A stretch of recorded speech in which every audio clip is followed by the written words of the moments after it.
એટલે મેં પાણી રોટલો ખાઈ અને મેં ધક્કા કર્યા અને મેં આ મકાન ઊભું કર્યું. ના સાચી વાત છે બેન. ના બેન રડશો નહીં બેન. અને પછી કોરોના આવી ગયો તો કોરોના આવ્યો ને એમાં પૈસા આવતા બંધ થઈ ગયા એટલે મારા ઘરનું કામે બંધ થઈ ગયું. પછી મેં બહુ ધક્કા ખાતા, બહુ તકલીફ પડી ને મારા ઘરના એ તો ના પાડી દીધી કે અમે તમારું પૂરું નહીં કરીએ કે. એટલે એ વખતે તો અમે ભાડે રહેતા હતા.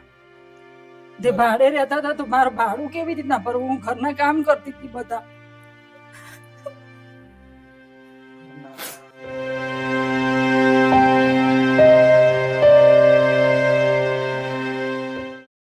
જય સિયારામ, જય રામધામ.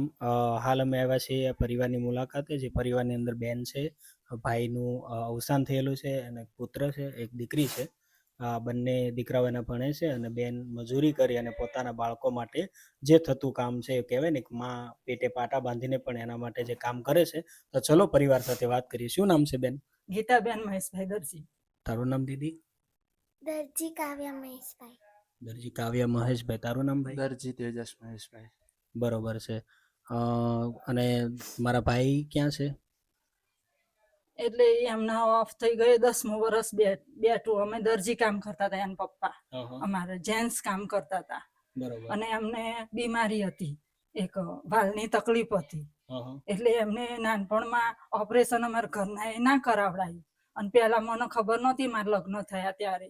અને પછી મને ખબર પડી મારી બેબી હાવ બેસવાય નથી શીખી અને એમને એક વખત દાખલ કરવા પડ્યા યુએન મહેતામાં. ત્યારે મને ખબર પડી કે આમને આવી તકલીફ છે. અને હાલતા ચાલતા દિવાળી પછી 2017માં હાલતા ચાલતા એ દવાખાને ગયા હતા અને પછી એમની લાશ ઘરે આવી. એકદમ જ હૃદય બેસી ગયું એમનું. ત્યારે આ બાબલી સાવ નાની હતી બેન? બેબી છે ને KG1માં મૂકી હતી, હજી 6 મહિના થયા હતા એનો. તો બેન બે બાળકો મૂકીને એના પપ્પા જતા રહ્યા, બેન તકલીફ નહીં પડતી હોય? બહુ તકલીફ પડી, એટલી બધી તકલીફ પડી ને મારા ઘરના એ તો ના પાડી દીધી કે અમે તમારું પૂરું નહીં કરીએ કે. એટલે એ વખતે તો અમે ભાડે રહેતા હતા. જે ભાડે રહેતા હતા તો મારું ભાડું કેવી રીતના ભરવું? હું ઘરના કામ કરતી હતી બધા.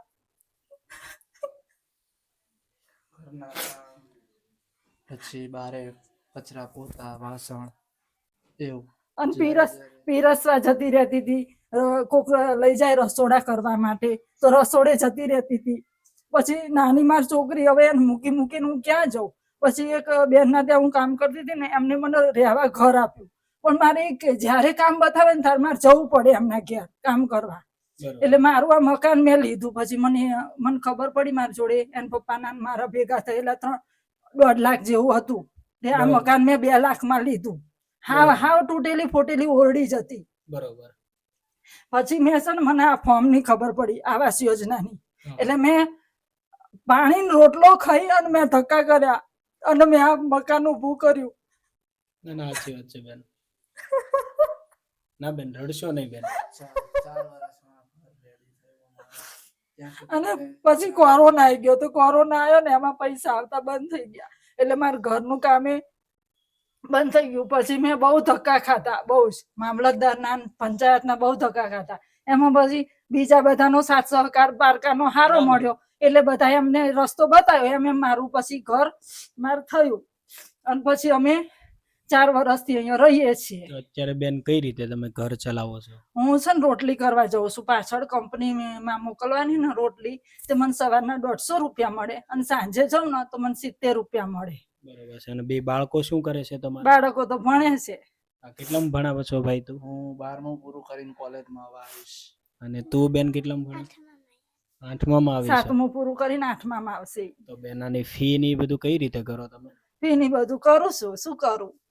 હું વેકેશનમાં ઘરે ના રહેવું પડે, આટા ફેરા ના કરવા પડે એટલે ક્યાંક નોકરીએ જતો રહું. હા, વેકેશનમાં નોકરીએ લાગી જાય બચારો. અત્યારે નોકરીએ જ છું, વેકેશન છે તે. બરોબર. કોલેજ ચાલુ થાય પછી અડધો ટાઈમ નોકરી ને અડધો ટાઈમ કોલેજ ને એવું બધું. તો ભાઈ તારા પપ્પા નથી એટલે તને તકલીફ નહીં પડતી હોય? પપ્પાની યાદ નહીં આવતી હોય કે પપ્પા હોત તો આ વસ્તુ તો આવે પણ કઠણ થઈને કામ તે કરવું પડે ને. પછી પપ્પા વગરનું જીવન કેવું લાગે ભાઈ તમને? પપ્પા વગરનું જીવન તો હવે જેને ના હોય એને જ પૂછી લો તો એને બહુ સારું ખબર પડે. આપણે તો કઈ હવે. તને બેટા પપ્પાની યાદ આવે બેટા? હે? બરોબર છે. તો બેન આ ભણવાની ફી ને એ બધું કઈ રીતે કરો છો તમે? હું છે ને મારા રોજના કેટલા 300-400 નો દાડો પાડું, એટલે એમાંથી મારા મહિને આવે ને એ પ્રમાણે અમે ઘરમાં થોડું ઘણું લાવીએ ને ચલાવીએ ને એ પ્રમાણે કરીએ છીએ અમે અમારી રીતે. અને ફી તો હજી ટ્યુશનની ફી તો બાકી જ છે, તો મારી જોડે જેમ 1500 આવે એમ હું ભરતી રહું. કેટલી ફી બાકી છે બેન? મારો 10,000 બાકી છે હજી. 10,000 ફી બાકી છે. બાકી છે. આમ તો હતા 25,000 ભરવાના, પણ મેં જેમ તેમ કરીને ભર્યા. લોન લીધી ને આમ કર્યું. લોન લીધી ને એટલે 1,000 મહિને ભરતી હતી લોનના. એમ કરીને ઘર લોન મળે ને સખી મંડળ તો માંથી. તમારા બાળકોને ભણાવવા માટે પણ તમારી પાસે હાલ કોઈ એવી પરિસ્થિતિ છે ના, ને, અને ના. ફી જૂની પણ બાકી છે. જૂની પણ બાકી છે. ભાઈને તો કોલેજ આવશે, તો પછી એમાં કઈ રીતે કરશો? એમાં તે ઈ થોડું ઘણું કરશે એટલે એની ફી ની કાઢશે. શું કરશું એવું કઈક વિચાર્યું છે થોડું ઘણું. બરોબર છે. તો તમારે હાલ જરૂરિયાતમાં બાળકોના ફી માટે જે છે ભણતર એ માટે જરૂરી બહુ છે. ભણતર છોકરા ભણશે તો એમના માટે જ છે, અને એમનું જીવન સુધરશે એમ. કઈ કઈ વસ્તુની જરૂર પડશે તમારા બાળકો માટે? તમારે કઈ કઈ વસ્તુની જરૂર છે અને કઈ કઈ વસ્તુની તમારે વધારે તકલીફ પડે છે, જે અમને ચોક્કસથી સોશિયલ મીડિયામાં પણ લોકો જોવે છે, તમે ચોક્કસથી જણાવો. મારા બાળકોની ફી ભરવામાં તકલીફ પડે છે. એમને કઈક વસ્તુ લેવી હોય તો અમે 1000 વખત વિચાર કરીએ છીએ. મારે સાડી લેવી હોય ને તો હું 1000 વખત વિચાર કરું, ના મારા છોકરાને હું પેલા લઈ આપું. ચપ્પલ લેવા હોય ને તો 10 વખત અમે વિચાર કરીએ કે ના આના સ્કૂલના બૂટ લેવા હતા તો મેં બૂટ લઈ દીધા, પણ મેં ઉપાડ કરીને લઈ દીધા એનો. બરોબર છે. એવી રીતના બધી સ્કૂલની જરૂરિયાત ને બધું જોઈએ એમ. બરોબર. તો તમારે અત્યારે બીજું કઈ કઈ તકલીફ, ઘરમાં કઈ કઈ તકલીફ પડે છે? ઘરમાં તમારી તો પાસે હોય કરિયાણાની બધી તકલીફ તો પડે જ તે. તો ઘરમાં બેન વસ્તુ ના હોય, અમે કામ ખાલી- ના મળ્યું હોય તો પછી શું કરો મારી માં તમે? કામ તો વળી માતાજીની મહેરબાનીથી વળી કંઈક નું કંઈક મળી જાય છે, એટલે થોડું ઘણું ચાલ્યા કરે છે અમારો. બરોબર છે. અને બરોબર. તો રોટલીમાં તો પેલા 100 રૂપિયા જ હતા, હવે 150 કર્યા મોંઘવારીના હિસાબેથી. બરોબર. અને કંપનીમાં હું જઉં તો કંપનીમાં તો વધારે પૈસા મળે, પણ આ છોકરીને મૂકીને હું કેવી રીતે કંપનીમાં જઉં? અત્યારે જમાનો ખરાબ છે ના ના, સાચી વાત છે બેન. એટલે હા, શું હેલ્પ કરા મમ્મીને? ઘરનું ઘરમાં કામ બધું કામ કરીને કરા. ઘરમાં બધું કામ કરાશો તો? બરોબર. તો મમ્મી માંદા પડે, મમ્મીને તકલીફ હોય તો બેન શું કરો પછી તમે?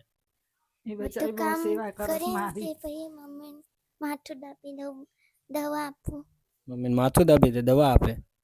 બરોબર. અને પપ્પાની યાદ આવે બેટા તને? હે. તો તું કેટલામાં ભણાશો?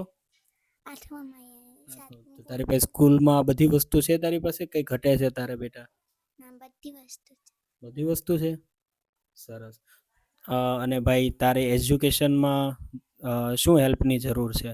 એજ્યુકેશનમાં તો હવે એનો ફીની જ તકલીફ છે, બીજી તો બધું ભગવાનની દયાથી છે. તારે ભણવું છે પણ ફીની તકલીફ છે એવું છે? બીજું કાંઈ બરોબર છે. અને મમ્મીની સેવા કરાશો ને ભાઈ? તો હા, એ પૂરેપૂરી.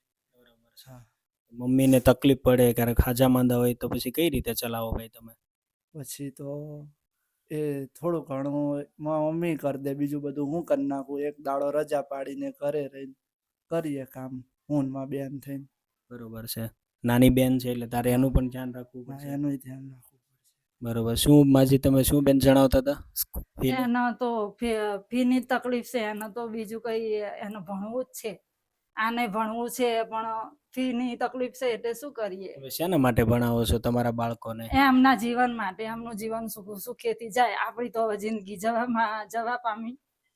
તો બેન જેટલું દુઃખ હતું તમે તમારા પોતાના પેટ ઉપર લઈને તમારા બાળકો માટે કરી રહ્યા છો? હા, હું કરી રહી છું.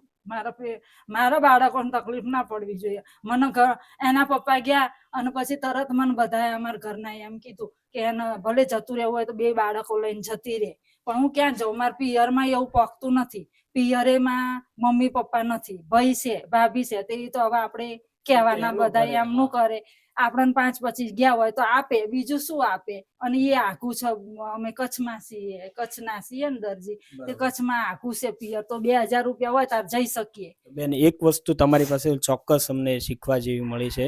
તમે મારા ભાઈ નથી એટલા વર્ષ થઈ ગયા, બેબલી 2 મહિનાની હતી, નાની હતી, અને તમે મોટી કરી છે. મારા ભાઈ નહોતા, છોકરાને પણ મોટો કર્યો, તમે ભણાવો પણ છો, પેટે પાટા બાંધીને કરો છો. તો આવા ઘણા પરિવાર છે બેન, તો એને તમે શું કહેવા માંગશો? એક માં તરીકે પોતાના દીકરા માટે બધું કરવું જોઈએ, શું કરવું જોઈએ એક માં હું તો એમ તરીકે? કહું છું ક્યાંય જવાય નહીં અને છોકરાઓ મોટા કરાય. કોકની જવાબદારીઓ ઉપાડી એના કરતા આપણા છોકરાને સારી રીતે ભણાવવાના અને આપણે ભગવાનનું નામ લઈને આપણું લક્ષ્ય પૂરું કરવાનું કે આપણે આપણા છોકરા પહેલા આમ મોટા થઈને એવું ના કહે કે મારી માએ મારા માટે કશું કર્યું જ નહીં, કે એને એનું જ વિચાર કર્યું. આપણે બીજે જતા રહીએ તો આપણા છોકરાને એવું ના થાય કે મારી માએ તો મારા માટે કશું કર્યું જ નહીં, એનો જ વિચાર કર્યો. એટલે મેં એમ નિશ્ચય કર્યો કે મારે ક્યાંય જવું નથી, હું અહીંયા જ રહીશ. હું પહેલા ભાડે રહેતી હતી, મેં 1 વર્ષ ભાડું ભર્યું અને પછી મારું મકાન થયું અને 2.5 વર્ષ હું બીજાના એમને મને રાખી. એટલે એમના કામ કર્યા મેં. એ જ્યારે બોલાવે ને ત્યારે હું કામ કરતી અને હતી. બેન, અને તમે જે લોન ની લીધેલ છે, કેટલા રૂપિયાના સપોર્ટની જરૂર છે? તમે કેટલાની લોન છે? તમારે 10,000 ફી બાકી છે, બાકી કેટલા રૂપિયાની લોન બાકી છે? એના મારે 5,000 ની લોન બાકી છે. 5,000 ની લોન બાકી, 10,000 ની ફી હા, બાકી, હા. 15,000 રૂપિયાની તમારી એ હા. જરૂર છે અને બાકી રાશન કરિયાણા માટે. અને હા. ભાઈ કોલેજમાં આવશે, હા. બેન 8મા ધોરણમાં આવશે, તો હા. એના એજ્યુકેશન માટેની જરૂર છે, હા, બરોબર એની ને? ફી એ ભરવાની બાકી છે હજી. તે એની અમારે 3500 ફી છે 12 મહિનાની સ્કૂલની. તો એ પણ અને બાકી છે. હા, એ બાકી છે. અને ટ્યુશનની ફી તો 5,000 થાય છે આની દર વર્ષે. ઈ તો મારા વિધવા સહાયના અમુક પૈસા આવે ને એમાંથી આની ફી તો કાઢી નાખું છું એમ. બરોબર છે. દર તો મહિને 500 કરીને. તો મિત્રો, એક સરસ મજાનો મેસેજ જે બેન આપવા માંગે છે અને સરસ મેસેજ આપ્યો છે બેને કે પોતાના દીકરાને સંભાળીને રાખો. કોઈ પણ સંજોગોમાં, નાની દીકરી હતી, ભાઈ થોડો મોટો હતો, એના ઘરવાળા જતા રહ્યા, પણ બેને એક સરસ વાત કરી છે, ગમે તે સંજોગોમાં કંઈ બીજું ઘર બાંધ્યા વગર પોતાના દીકરાને સંભાળીને રાખો. એના માટે બેન કેટલી મહેનત કરે છે તમે જો. ફી પણ એ સખી મંડળ ચલાવતા હોય એની પાસેથી વ્યાજે લાવી અને એના છોકરાની ફી ભરે છે, બાળકોને મોટા કર્યા છે. અને હજી બેનનું કહેવું તો એવું જ છે કે ભાઈ એ સોશિયલ મીડિયા દ્વારા લોકોને પણ કહેવા માંગે છે કે કોઈ આવું પરિવાર હોય તો તમે એક માં તરીકે મક્કમ બનો, તમારા બાળકો માટે જે પણ થતું હોય બધું કરો, મહેનત કરો, રાત દિવસ પેટે પાટા બાંધીને, પણ તમે તમારા બાળકોને ભણાવો, મોટા કરો, જેથી કરીને તમારો બાળક પણ મોટો થઈને તમને એમ ના કે તમે મારી મમ્મીએ મારા માટે શું કર્યું છે. બહુ મોટી વાત કહેવાય છે આ સમયની અંદર. અને આ પરિવારને તમે વિડીયોની અંદર જોયું છે, આ પરિવારને હાલમાં જે 10,000 ની ફી બાકી છે, 3500 રૂપિયાની બેનની ફી બાકી છે, 5,000 રૂપિયાની લોન બાકી છે. તો આ પરિવારને એમાં સપોર્ટની ખાસ જરૂર છે. ભાઈ પણ કોલેજમાં આવ્યો છે, 12મું ધોરણ પૂરું થયું છે, બેનને 7મું ધોરણ પૂરું થયું છે. તો આ પરિવારને જે હેલ્પની જરૂર છે, જો કોઈ પરિવાર આ પરિવાર માટે હેલ્પ કરવા માંગતું હોય, બેન પોતે મહેનત પણ કરે છે, પણ એના બાળકોને જો ભણાવી શકે ને તો એના બાળકો આગળ જઈ શકે. તો ચોક્કસથી વિડીયોને શેર કરજો, તમારા બધા ગ્રુપની અંદર શેર કરજો. અને આ પરિવાર માટે જો પણ કોઈ મદદ કરવા માંગતો હોય, ચોક્કસ રામધામ ચેરિટેબલ ટ્રસ્ટનો નંબર નીચે આપેલો છે, તમે ચોક્કસથી કોન્ટેક્ટ કરશો. આ પરિવારની આપણે મદદ કરીશું. તો બસ એટલું જ જણાવીશ. રામધામ ચેરિટેબલ ટ્રસ્ટ હાલ તમારા માટે રાશનની કીટ લઈને આવ્યું છે બેન, તો એ તમને પ્રદાન કરશું. મારી માં પહેલા રડશો નહીં તમે.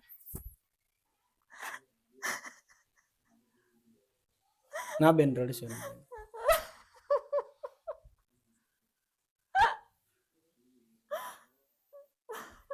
ના બેન,